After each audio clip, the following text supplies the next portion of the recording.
Urgency versus importance. The way that it is manifesting itself in my life is that I have a social media presence. I have a YouTube, TikTok, Instagram, Facebook. I am running the company, which is Sage Consultation. I do business consulting for South African online businesses. I am currently working out. I do train consistently. I'm reading, and I'm going back to formal education. The reason for formal education, not because the self education is not working, it's working fantastically, as the results are showing. This is not just from the horse's mouth. I have a client base, and they'll tell you such. They'll tell you as such. However, I do believe that it will give you a more well rounded scope of things and will give you. I'll make an example. I'm excellent at marketing and sales because those are the things that I study. Because I'm excellent at people. I'm learning about human nature. I read books like How to Win Friends and Influence People. I've read The 48 Laws of Power. I've read. So these are my interests and these are the things that I believe I need. What formal education will do is expose me to different industries and give me a better understanding of the entire scope of things according to someone else who has researched specifically educating on business. Like my goal, my end goal is understanding business, right, in the way that I want to understand it and being able to execute it as I'm executing on it currently. Whereas there's someone who's dedicated their lives to educating on business, and so they will be dedicated and their skill set will be, how do I give someone the full scope of things? And that's what I'm looking for. So hopefully that's what I get with that. And I say that to say that is the urgency versus importance component, is when you have these many things going on, a lot of these things are a lot more important than other things, but the less important things could be more urgent. Example, right now, today, I am recording and this video is coming out today.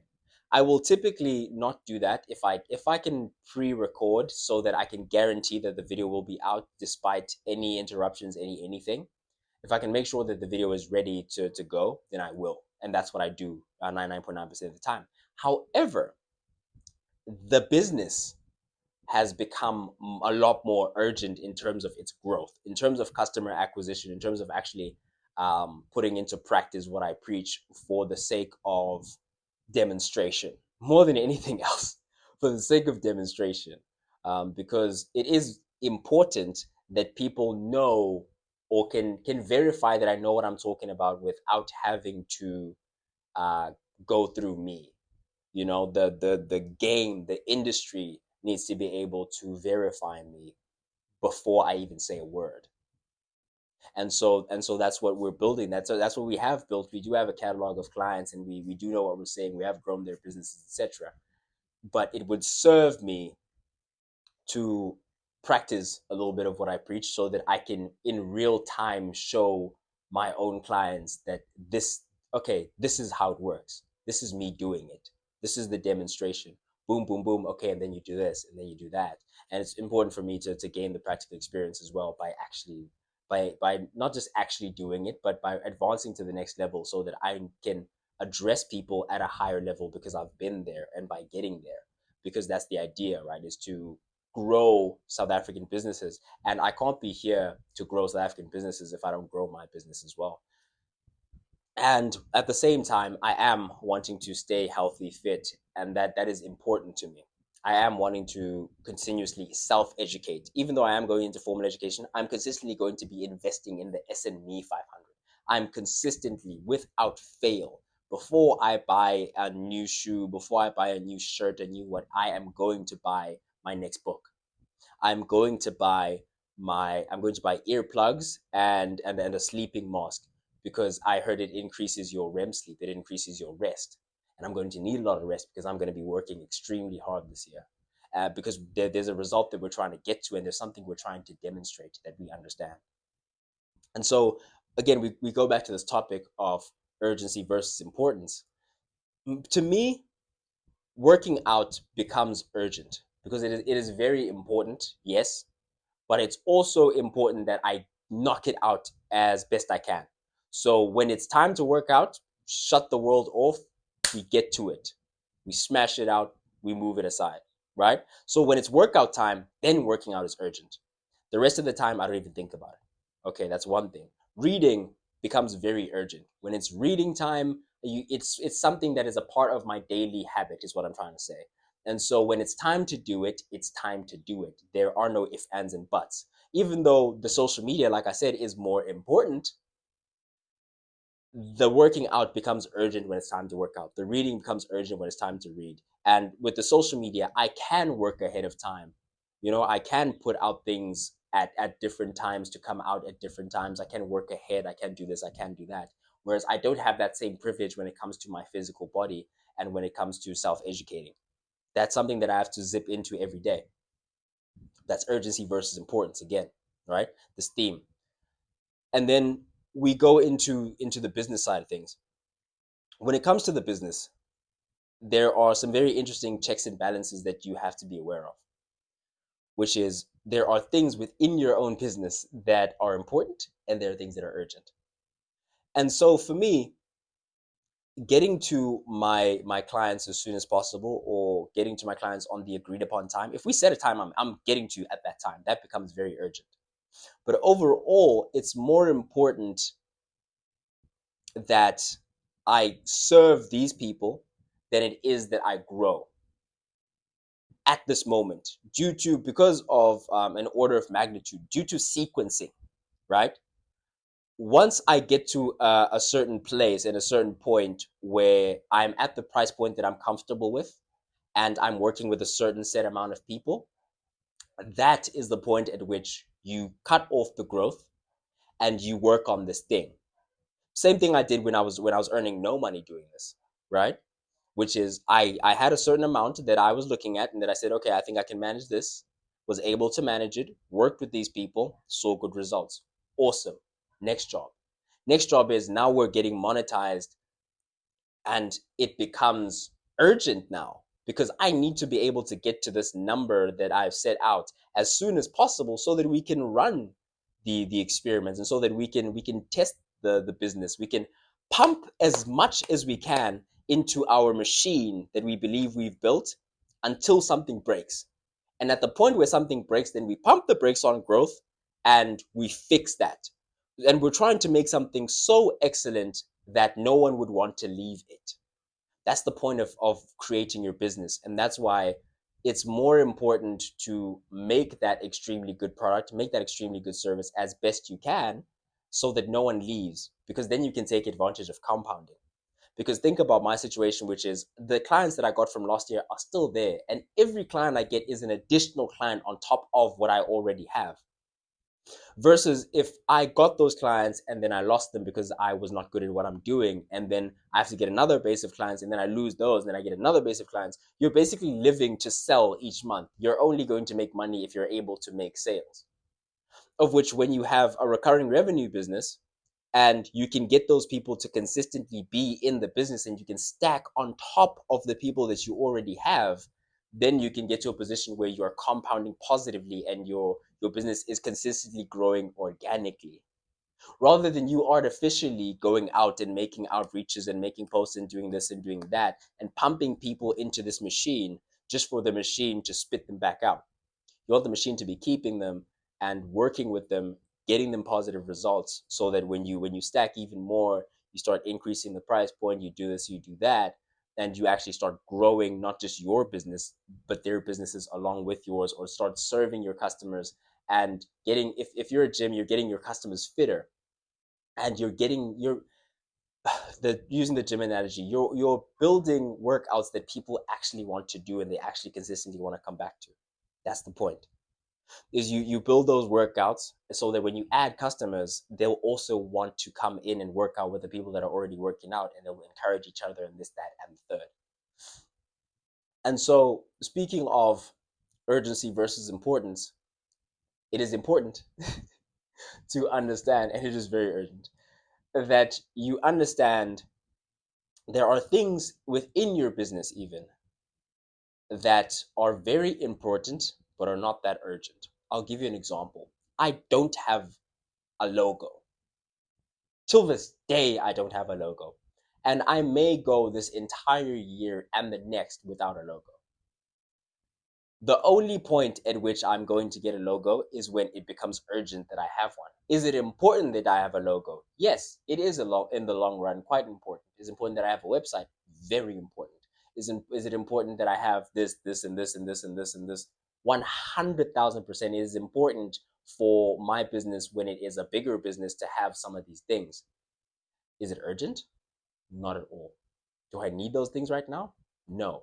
What do I need? I need to be getting clients in. I need to be getting better at my job. And that is what leads to that exponential growth. That's what leads to the compounding that we talked about.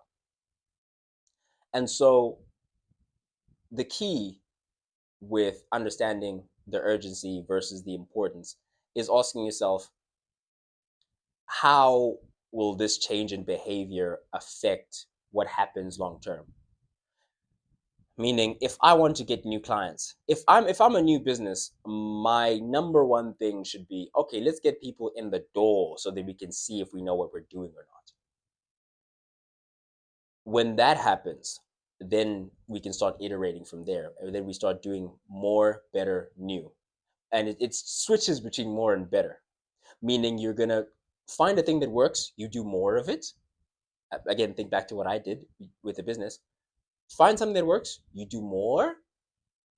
Then of the more that you did, you look, where what is the top 10%, what is the bottom 10%. Do less of the bottom 10%, more of the top 10%. Then you take that top 10% and you do more. So it's switching back and forth between more and better, more and better, more and better, more and better. And you can do that for the first up to 20 million rands. You can switch between more and better. And then at a certain point, at a certain size, at a certain growth, you can start introducing the next product, which is perhaps the next thing that they'll need. It's like, okay, I work with people, I get them from this point to this point, and by and large, the people are needing this when they get to this point. So let me provide that as well. If especially if it's sawdust. Sawdust is the companies that used to make wooden tables, um, used to just throw the sawdust out. And then one day, one guy was like, "Wait, couldn't we glue that together and make more tables using that?" And so it's using something, a resource that you already have in another space, and using it in a different way. For example, huge hero of mine, Alex Ramosi, had office space because his financial sector is remote, and so there was no one in the finance side of the building, and so he started renting out, or he started using that space as a space where potential customers and potential businesses can actually come. If they want the in-person experience, they can fly out, they can this, they can that, and that's the space that they're going to be working in. Sawdust. You think of Airbnb. Airbnb is if you have an extra room in your house and someone wants to rent it, someone wants to, whatever the case, then you can rent it out. That's sawdust. It's, I already have the space. What's another way that I can use it to monetize?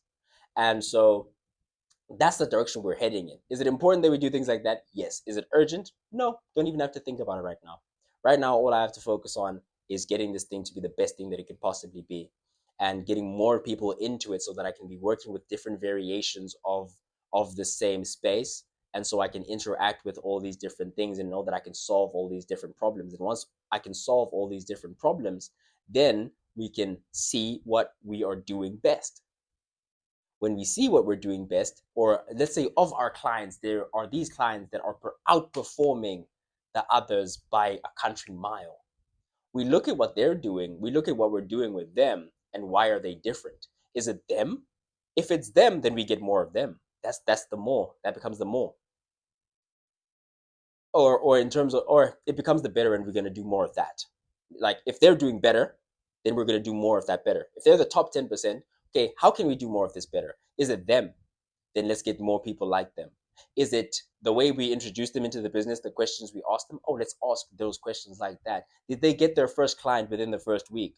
Oh, let's get everyone there first. Let's make sure that, hey, let's incentivize. Hey, in order to unlock this extra bonus benefit, if you use these systems urgently and you get your first client in the first week, we'll reward you in this way, because we know that people who get their first client in the first week don't cancel. Or just an example, right, of using the more better new to your advantage, through understanding what is urgent versus what is important, you know. So there are these big goals and these big things that we're trying to do in the long run, and there are these things that we are trying to grow towards. Yes, okay. However, there are more urgent things that need to be done, which goes into a next thing, which is, are you solving a problem or chasing an opportunity? Whew. Don't get me started on this one because I don't get goosebumps, bro, and I'm getting goosebumps. Alex Hormozy has the saying, which is, the magic you're looking for is in the work you're avoiding. I iterated that and tweaked it a little bit so that in terms of rhetoric, right? Him and I have this obsession with rhetoric. I didn't realize that this is what my obsession was called, and then he said he literally does the same thing, and I was like, "You're literally describing what I do," which is a way to phrase things that is going to be more impactful and just resonate more. It literally we're saying, like, it's like saying the same thing. Have you ever heard something and thought to yourself, man, that's exactly how I feel. I just never knew how to phrase it. Or the way that person is phrasing is hitting different. Conor Gregor saying your lack of commitment is almost an insult to the people who believe in you. That's rhetoric. That's a very specific way of saying something that's going to impact someone in a certain way. It's going to hit the nerve that you're trying to hit, right?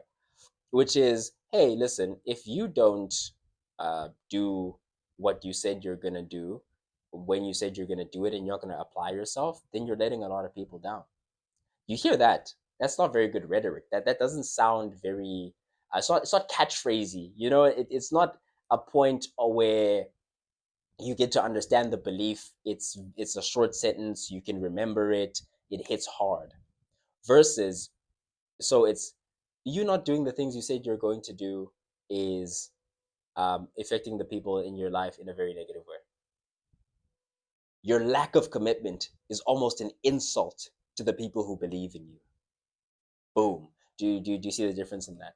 So anyway, I was going to tell you guys about the saying that he says, which is, the magic you're looking for is in the work you're avoiding. And I tweet that because of his obsession in mine, which is, oh no, it's, yeah, the magic you're looking for is in the work you're avoiding. Tweet to, the miracle you're looking for. Nah, the miracle you're praying for is in the work you're avoiding.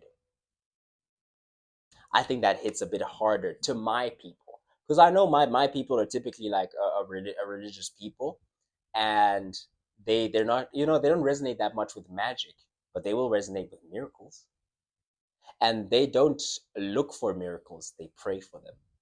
And so if you're someone who is a praying person, who is a person of faith, or there are people of faith around you, which I know Africans, South Africans are, be it brainwashing or whatever, different topic.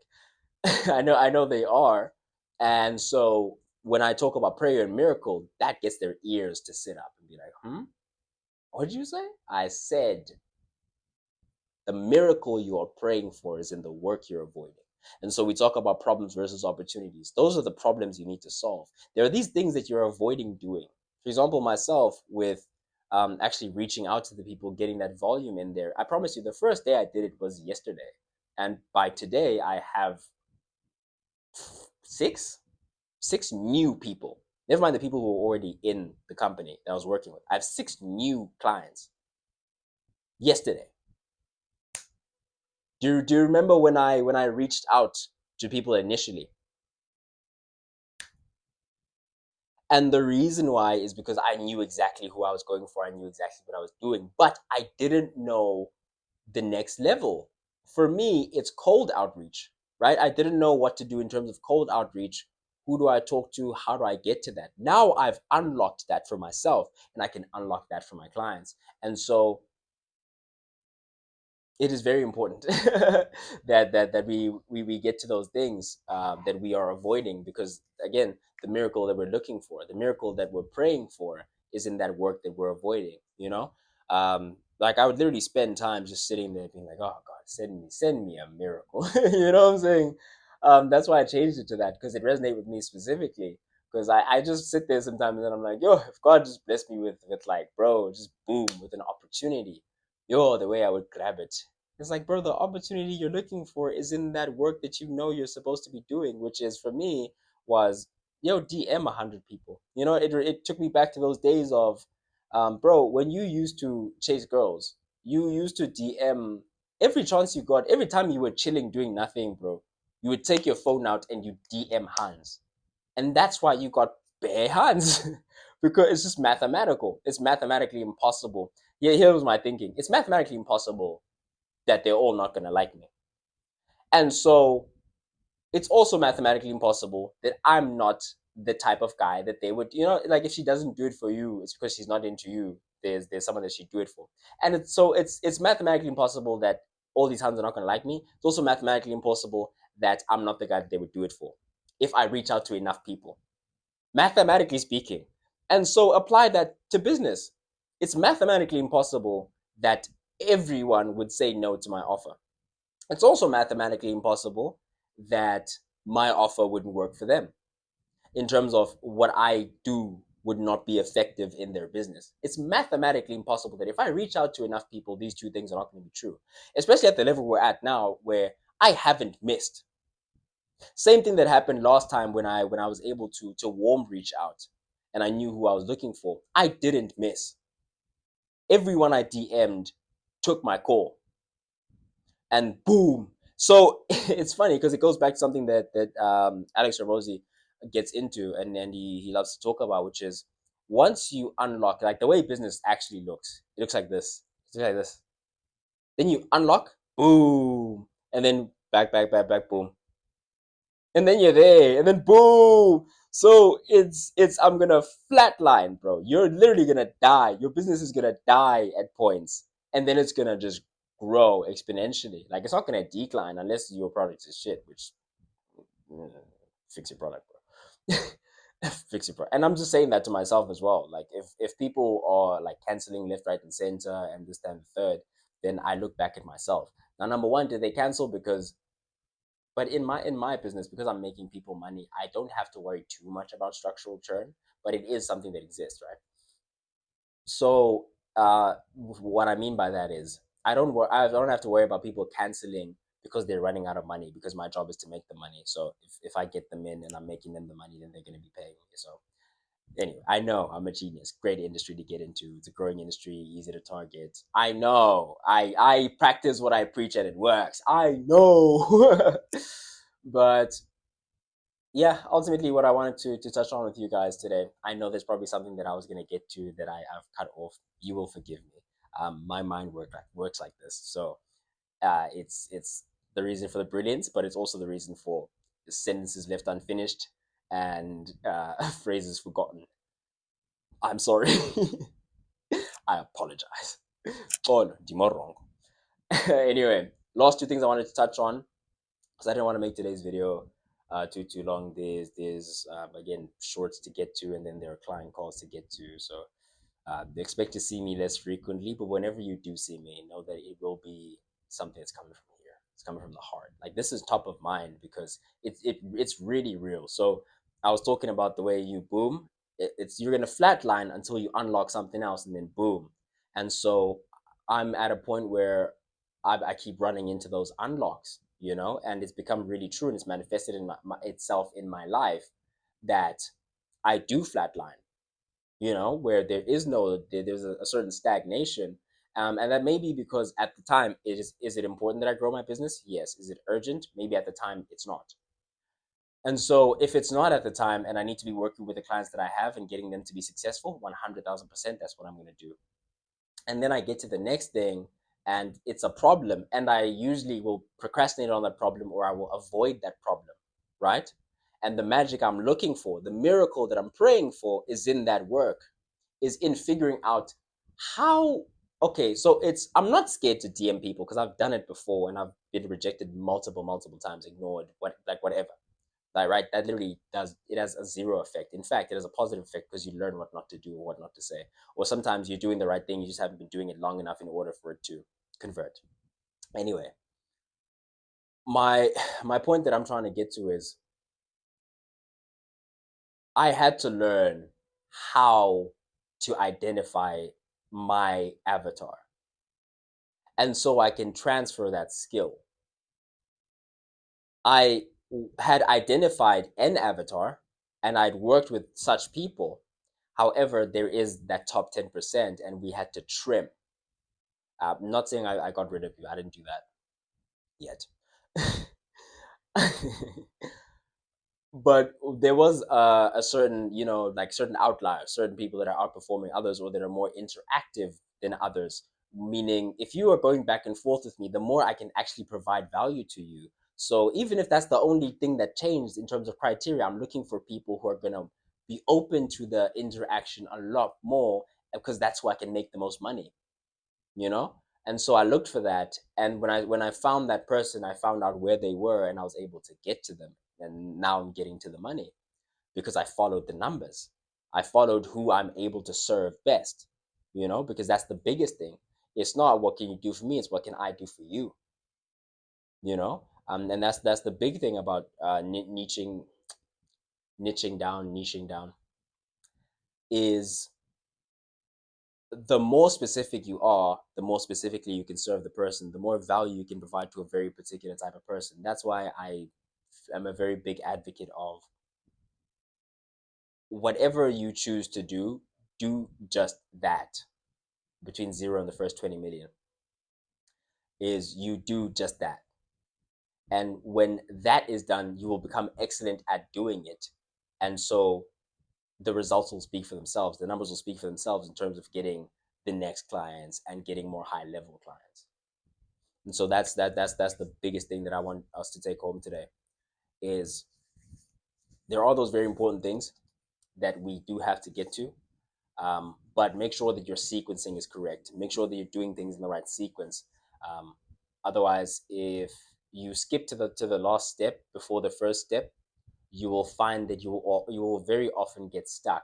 And it's not because you're an idiot. It's not because you don't know what you think you know, but it's because you haven't done things in the correct sequence. Anyway, to close it off. Never be too embarrassed to get to the money, and never be too embarrassed to do what you have to do to make your dreams come true.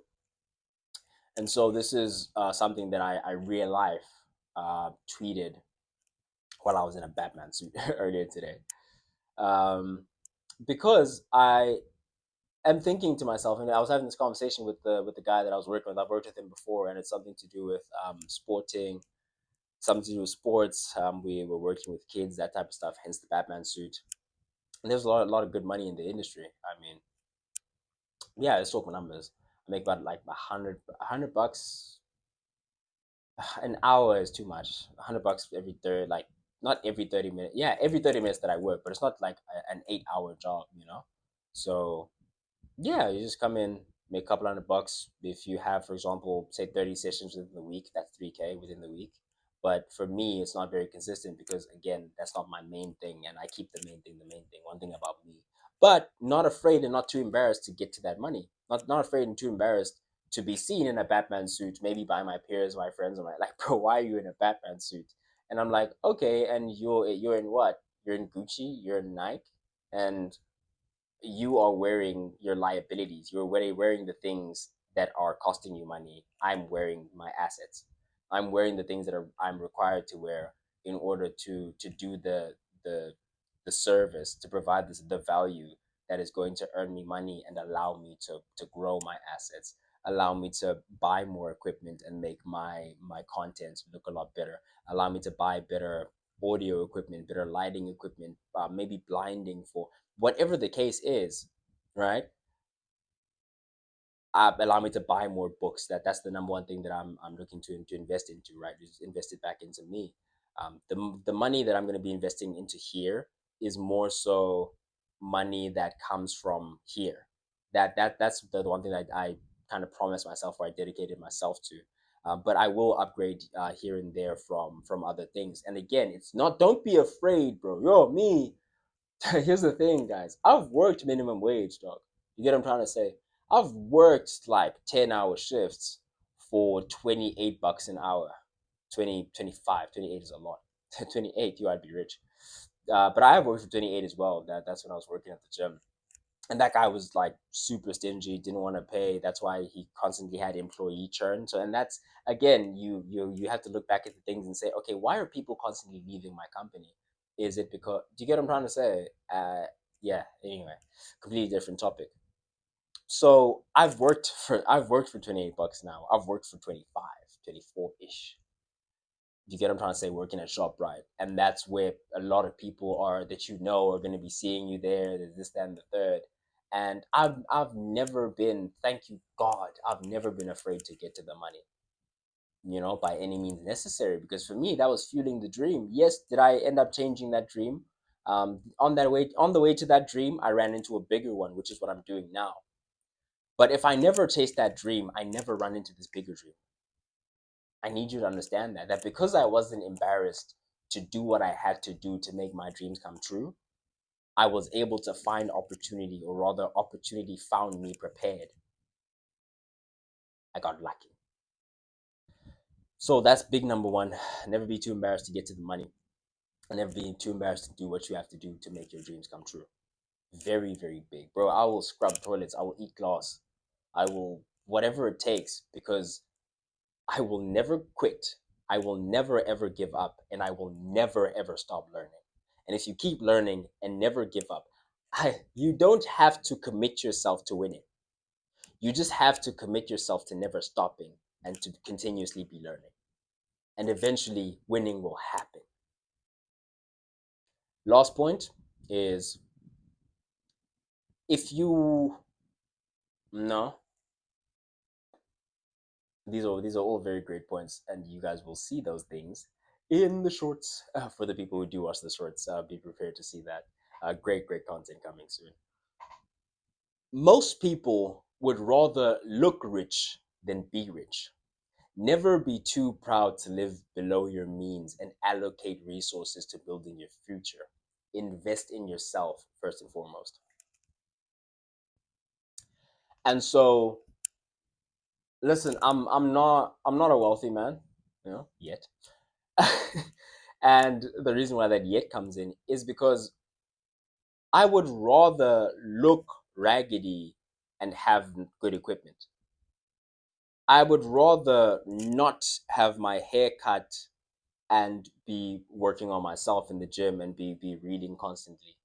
I'd rather save those incremental 50 rands, put them all together, and get something that is going to add value to me. I'd rather add value to myself. That's just something that I'd rather do. You get what I'm trying to say? Instead of paying, um, again, some people pay upwards of 50 rands to get a haircut. So that's like $100 every month. You get what I'm trying to say? You put a couple of those together. If you put like three, four of those together, you can get a really good book. I think I got this book for like less than 400. This one I got for 180 something. Those were a little bit more expensive. But this one I got for nine. How much did I get this one for? I promise you. And this is the first book that I actually got that was a part of this whole thing. Look, I got this book for $90. Got it for 90 rand cash. And this is a Rob Kiyosaki, The Business of the 21st Century. That's what triggered this whole thing. That's what started this whole thing. A 90 rand book that I bought in passing on my way from a failure. I forgot what I'd failed at the traffic department. Lord knows I've failed at a lot of things there. But again, it won't matter when I get my license eventually. And also, it was quite unfair. But again, that doesn't matter. Like, when you get there and the guy's like, "All right, you can drive, chief, but you didn't observe." Didn't observe what, nigga? I got us here. What do you mean? Multiple times that has happened to me. But anyway, it won't matter because again, I have the skill, and they can't take the skill away from me. And also, eventually, I will get the certification, so it doesn't even matter. But what matters is, because of my mentality, because of my mindset, after that failure, I said, um, I just set out to win, because I'm a winner. That's what I do. It just didn't resonate with my identity that I had failed. And then when I learned how like the system worked, and how this, then the third, and all, especially males of color, experience this like all throughout time. Like yeah, a lot of my say elder people that I know, my brothers, etc., all have been there multiple times. So I was like, oh, this is just a part of the game for us. Raw. But even before I knew that, I still got this. immediately after failing because I knew I'm not a loser. I'm not a failure, right? And I knew that what happened to me was unjust, but also no one cares. So I got to that, and it gave me this idea of like, man, I should just go ahead and do this thing, but I need information, I need education. I'm not the perfect man, I don't know what I'm doing. Very, very important thing to be able to sit down and realize to yourself, because you'll never know what you're doing if you're not able to say to yourself, I don't know what I'm doing. And so I got this, right? $100 million offers. And that's why I'm so incredibly good at crafting offers. That's why my style is impetuous. My defense is impregnable. I'm the most ruthless. I want your heart. I want to eat your children. Praise be to Allah. Not even a Muslim, but praise be to Allah, bro. Yeah, respect for the Muslim religion. I'm not here to talk about religion. And once you are able to make the offer, you realize that, man, who do I make this offer to? $100 million leads. Alex Hormozy. Got it again. These books in combination probably cost me about, say, 3 4K, something like that. I may be exaggerating. It cost me more like 2K. Yeah, but something around those numbers. And people would find it ridiculous. You see me now, I'm thinking 3 4K because I don't mind spending money on self education. Again, I will never be shy or hesitant to do that because look what it's done for me. Look what it's doing for me. Look what it's turning me into. You feel what I'm trying to say? And so again, you go for this, you realize that, oh, okay, this is how you make an offer. I made my first offer, boom, immediately they take, boom, boom, boom, boom. And that's why every time I make offers, they immediately take off. And then I had to sharpen the skill of this because I had used it initially, and I had to fine tune that skill. And again, to be able to niche down to this, to that. And these are textbooks, bro. I go back to these things consistently when I feel myself like hitting a wall, hitting a rut. And I also watch Alex Hormozy's content. Again, he's my hero, right? So I watch his stuff. This told me about African history, South African history specifically, and the reason why our economy is the way it is. Like what actually happened between Nelson Mandela and Oppenheimer in those secret meetings. What statistically? What did the numbers say? The result of the ANC sitting down with those people was, oh, the numbers say that they created a black elite, and the bottom 50%, which is mostly African, are poorer as a result of it, and they've become poorer and poorer over time. Oh, so the theory that the black majority was sold out isn't that much of a theory when you look at the numbers. Oh, okay, awesome. The top 10% income increased, the bottom 50% of black people decreased, and the top 10% is also of black people. It's like, oh, okay, and these top 10% were the political people who are also the business pundits who are your Mutepes and your Ramaphosa today. Oh, okay, cool. And this is why I'm such a proponent. I'll always be a proponent, and I'm sure there are more books around here somewhere. These may be the only ones I have in physical copy. I think they are the only ones I have in physical. The rest I've read about 19 books up until this point since, yeah, since last year, or since a couple years back I started, and I read, I how many, 10 in a month, something like that. And then I got stuck, caught up with chasing the dream, the rugby dream, this, that, and the third. Um, and again, this is something that I had to do because if I never do that, I never run into this, right? And then finally, the last book I read is The Almanac of Naval Ravikant. Changed my perspective on reading as a whole. And a lot of things that I was watching around this just changed the way that I live my life as a whole. So I say all of that to say, never be afraid to invest in yourself. Investing in yourself is the number one. And going back to what I was saying, most people would rather look rich than be rich. Most people would rather spend that 2K at the club. Most people would rather just, hey, just buy bottles, just buy meat, just live it up. And I'm talking about my people now. I'm talking about black people, you. Most people would rather spend that kind of money on a t-shirt, on a brand, because I'm rocking name brands. I'm that guy, Mr. Money, Mr. Rich Rich, right? Um, and the reasons for that, again, this culture of consumerism. Shout out the book before the one I just showed you. Anyway, make a long story short, most people, instead of spending that type of stuff due to consumerism, what we've been taught, the lack of financial education, would rather spend money on consumables rather than spend money on being a better producer and on producing more rather than improving the business. And this is why black businesses fail so often, because they think the money that comes out of the business is money to use to get consumables rather than reinvesting in the business. And reinvesting in the business is not just I need to restock. No, chief. It's how can you make this business better? How can you increase the customers coming in, and how can you make those customers worth more? Those are the only two things you can do to improve your business. If you're not working on that, then you're wasting your time. Anyway, yeah, man. Most people would rather look rich than be rich. Never be too proud to live below your means. To look whatever, to pull up in your beat up car that you've bought cash, and it's a small car and it's this and that, and people are judging you because they're like, hey, well, aren't you Mr. Rich? Aren't you making money? Aren't you Mr. Business? What do you mean you're pulling up in this car? Never be afraid, bro, to look a certain way to other people in order to be who you want to be. With that, love you guys. I appreciate you guys. Thank you for watching. Please do subscribe if you want to show me, this channel, some love. Thanks again for watching. I have been Sage, signing out.